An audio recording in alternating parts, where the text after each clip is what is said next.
Okay, welcome back to part 2 of the Orbis Sentry report interview with Christian Keller. We're going to continue where we left off in part 1. Hope you enjoy.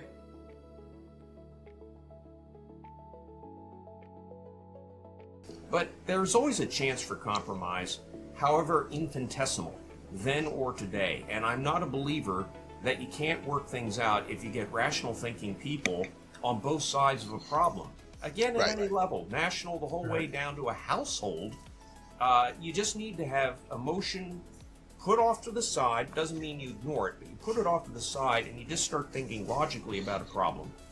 And history can give us a guide with that. You know, this is... sorry, George, you're just going to say something. No, go ahead. And then I'm going to jump in. Yeah, this is awesome. Love it. I was going to say, one of the things that you said kind of stood out in my mind is a connection from the past to the present day. And one of the things that drives tensions, that drives polarization, is this aspiration to great wealth. That the Southerners that were not slaveholders, they did have in the back of their minds this aspiration of, possibly achieving great wealth, and they looked at the 1%, or at the time they might have been 10% or whatever it was, as the ones that are excessively wealthy have slaves. So that's, at some point, that might be the path. And I thought about this, part of what stood out to me one time. I was talking to a man I greatly respect.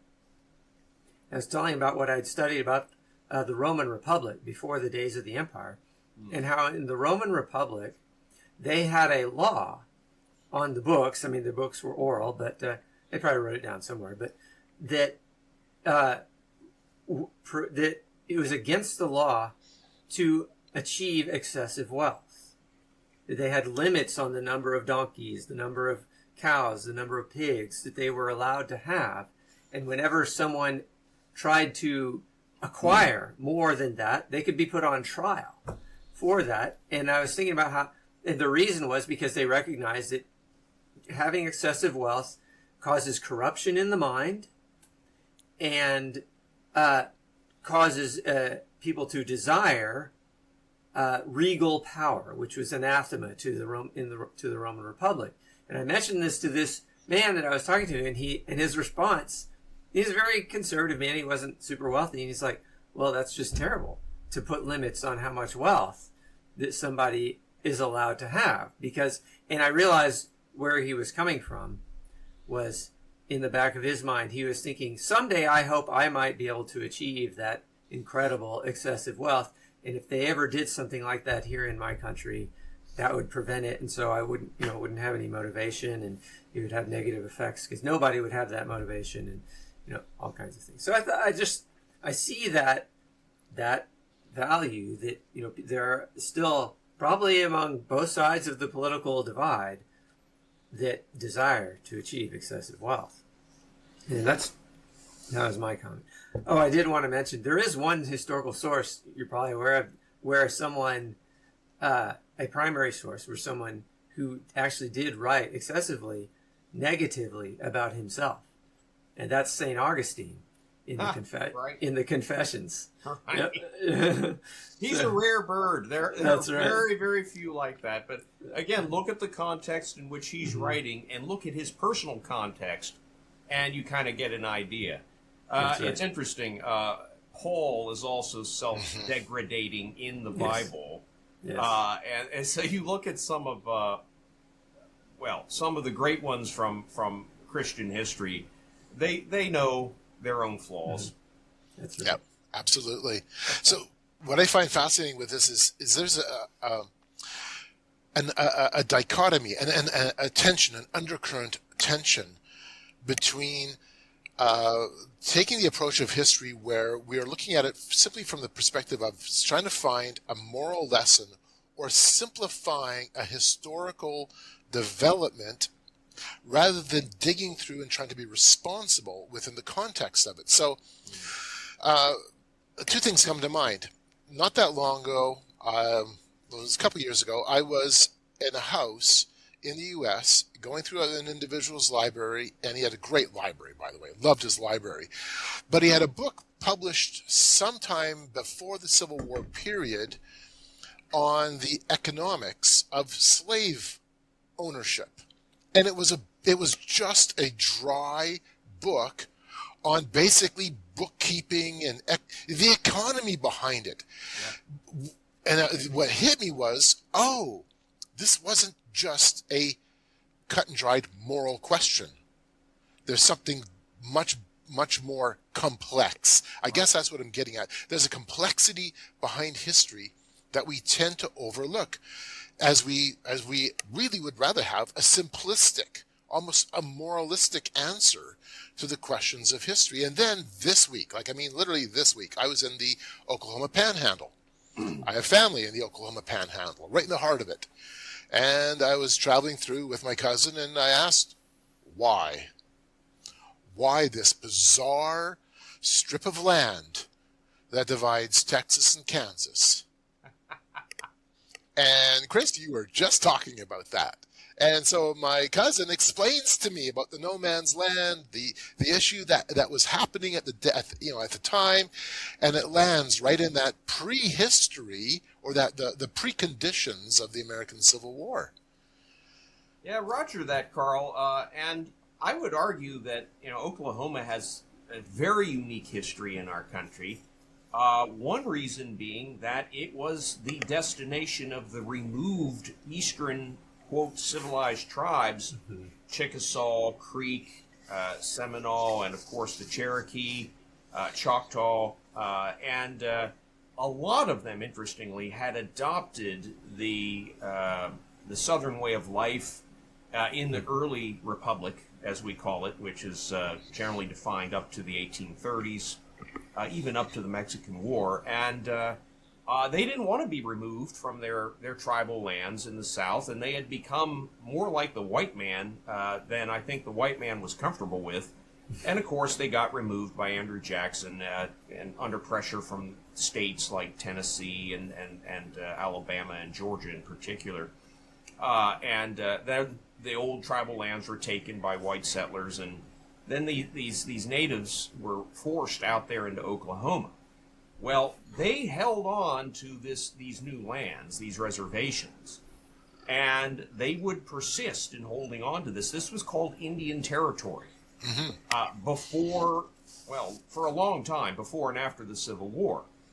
A little fascinating tidbit for listeners, and Oklahomans may well know this, but the majority of the sons and the grandsons of these removed Native Americans will support the Confederacy during the American Civil War and fight on the side of the Confederates because they think that their bread is better buttered on that side of the political division because it was the federal union that removed them. Now, I mention this to just add to the complexity of this moral question.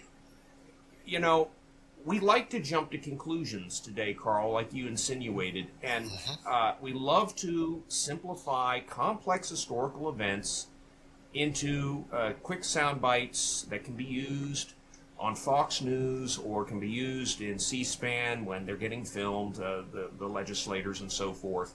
It makes for a great quote on a blog. The problem here is that if you don't really consider the depth and the breadth of the historical context in question of an historical event, you're actually going to mislead people. And then people are going to make decisions based on a foundation of sand, to borrow an analogy, rather than on a foundation of solid rock. And we historians have it as our obligation to try to provide the reality of the context as best as we can, and hopefully without some sort of moral indignation injection or some sort of oversimplification of the complex reality.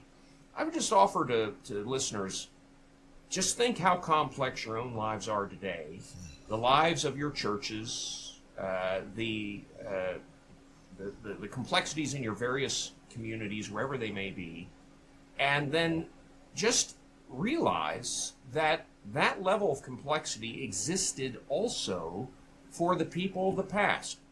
the whole way back to the Roman Republic. And you need to realize that it wasn't just a simple thing for them to make decisions, much like it's not a simple thing today. And I find that that's actually comforting, Carl, because it helps me realize that hard decisions I have to make personally, or that my organization has to make personally, my state, my country, if they're well informed, if they are nuanced, and they've done a little bit of historical mindedness, well, they're going to probably make a better judgment, a better decision than otherwise. But if you just jump to conclusions and you just put a quick label on something because it's easy and you want the soundbite, you're going to mislead people. You're going to go down a primrose path and whistle past the graveyard, to use a colloquialism. I really think history can help us not do this. Right. But it takes time, and some people don't want to take the time for various reasons. You've got to take your time reading, and as I say in the book, this doesn't mean you spend all of your free time reading nonfiction history. What it means is that you keep an open mind about what happened in the past, and when something smells fishy, it probably is. If it sounds like it's a quick soundbite, it probably is. If it sounds like a false analogy, that's based on not enough good historical context, it probably is. And then what you do is you look it up.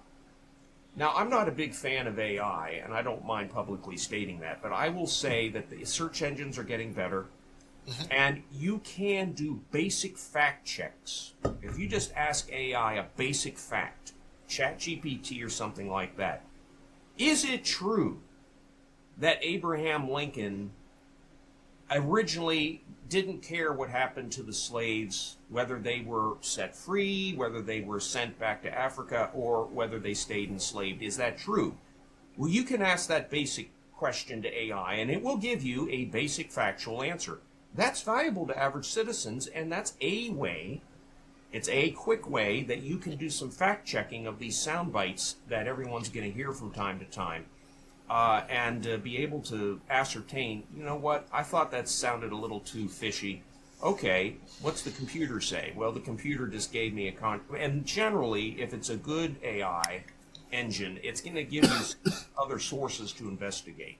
Right. I would offer that as a simple way. Now, use it with a little bit of discretion, everyone. I mean, AI has been programmed by people who have their own biases and preconceived notions.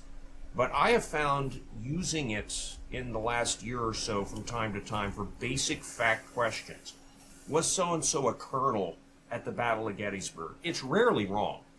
It's very rarely wrong on basic fact check questions. Right.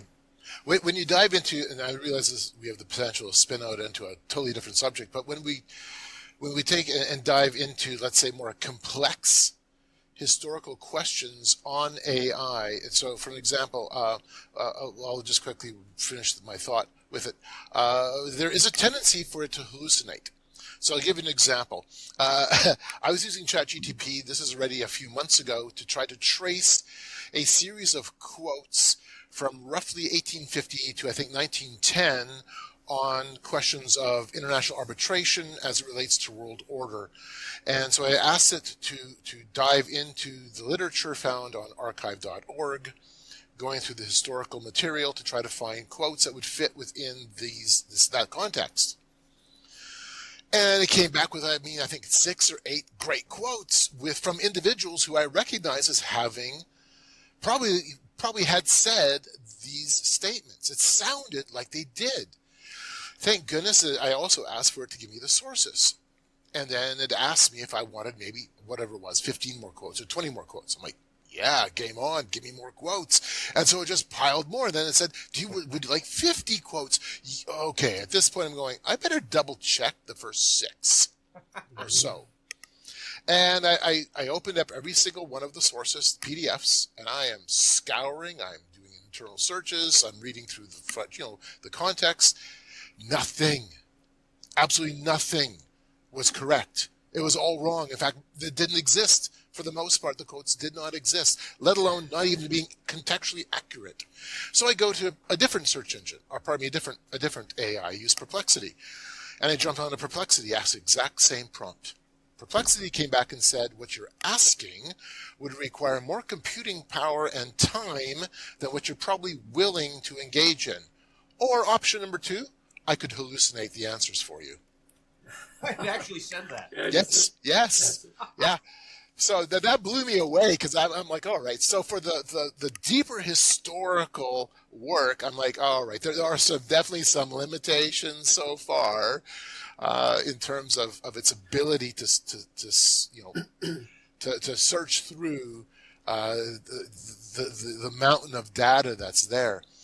Quickly though, I'd like to go back to what you were talking about in terms of complexity, and there's a tendency, because you're making a really important point about how we want to have those sound bites. We want a simplified sound bite.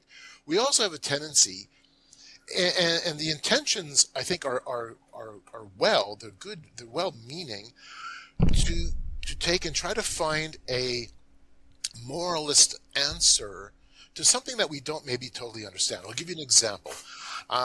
Years ago, I taught a class on Samson.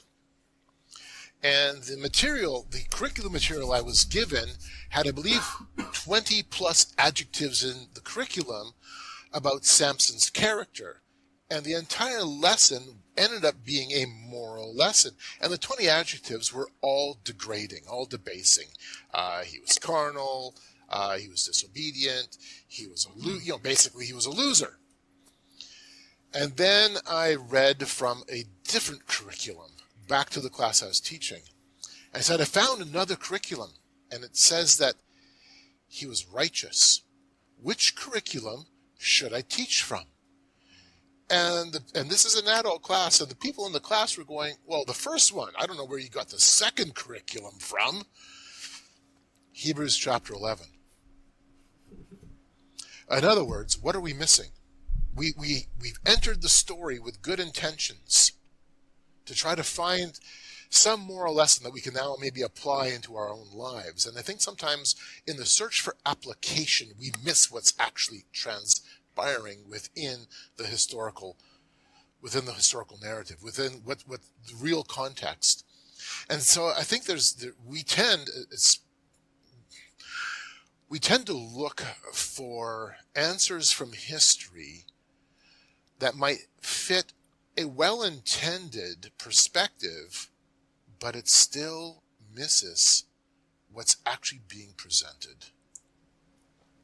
Yeah, that's very valuable as an insight, Carl. And the way that I try to elaborate upon this problem, it is a real problem in historical research, and in using history for practical use today. So in the applied history subfield, this is the omnipresent question. And I would offer to you that you need to continue to ask the right questions as you are trying to do your research. So part of historical mindedness, in fact, I think the big part of it, is knowing to ask the right questions. That becomes muscle memory after a while, once you've started to develop this frame of mind. And the first one, as I said before at the beginning, is asking, how did we get to here? But underneath that general question, there should be a series of secondary questions that someone that's a little savvy in thinking about history might start to ask. And you'll build this skill over time, listeners, by the way. This isn't something I'm going to tell you you're going to get right away. This takes with practice. You have to concertedly and purposefully ask these questions of a historical event as it is being considered for relevance today in an analogy type manner. Another big question, a secondary question I would offer to you, Carl, to help avoid this conundrum that you ran into, okay, is to ask, what is the analogy that I am trying to draw? What is it that I am trying to comment on about today? And am I looking even at the right episode in the past, i.e. a proper analogy? Then secondarily, am I considering enough of the breadth of the context of the past in order to support that historical episodes analogical reasoning and value for today's current event or the future question. So you need to ask, is the analogy one that is proper? And have I thought through exactly what the context was behind the historical event, going back to that whole discussion? That's why part of the reason context is so critical. And so you ask this in terms of, is my analogy proper? It could be that it's not the right analogy for the question that you're trying to wrestle with today.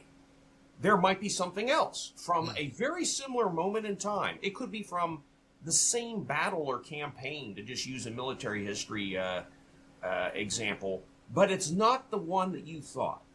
Now, this is where you need to be able to just keep your mind open. And the second question that I would ask after this, is it the proper analogy, is what are my own biases and my own assumptions I am bringing into this question? Yep. Do I want to find something that supports a preconceived notion I had for whatever reason? And I'm not saying those preconceived notions are necessarily wrong. I'm not saying that people don't have good reasons for them. Right. But what I'm saying is that we all are going to carry those into historical inquiry, especially when we're trying to think about using history for practitioner use today. And ask yourself that legitimately. Am I coming into this question with a preconceived notion about the past, or I want to find something in the past that absolutely supports my contention today? That's called cherry picking. Yep. And when you cherry pick from the past, you are really walking down a thin wire. And I tell my students, the worst thing you can do when you're trying to build analogies using past events to inform present and future decision making, you can't just look for the examples that support your belief that you have going into the question today or into the judgment you're trying to make. You got to look at contrarian examples from the past. And if you have maybe identified the proper analogy, don't ignore the contrary evidence that you may uncover. Don't just say, well, that didn't really matter. That doesn't really apply to me today. Now think about it. Why would that be affecting the past event? Do I have contrary equivalents today that I need to be aware of? And this really enhances critical thinking skills. This will hone your critical thinking like no other thing that I can think of. It's a very valuable methodology for anybody. I don't care if you're a housewife, if you're a pastor, if you are a military officer or political leader. This kind of thinking and reasoning is immensely useful. It does take time, and you have to get away from the phone, and you got to get away from blasting TVs, and you've got to have some contemplative space, physically as well as emotionally and mentally. So I'm not saying that's going to always be easy to do, especially in our busy lives we all lead, but you've got to find that space if you really want to draw value out of history. There you go. Yeah. I love it. That's really, really good. And I think about what drives us to avoid the contrarian study, to counter our own presuppositions, our own assumptions. And one thing I've thought about, I think about this kind of being a feature of the current society that we live in today, not just ours, but all over the world, because I've lived in multiple places in the world, is the tendency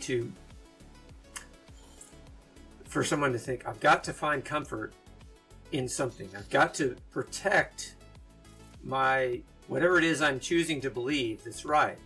I got to protect that. And so I got to find a narrative or find an idea, find something that backs that up, and avoid challenging that assumption because that assumption gives me comfort.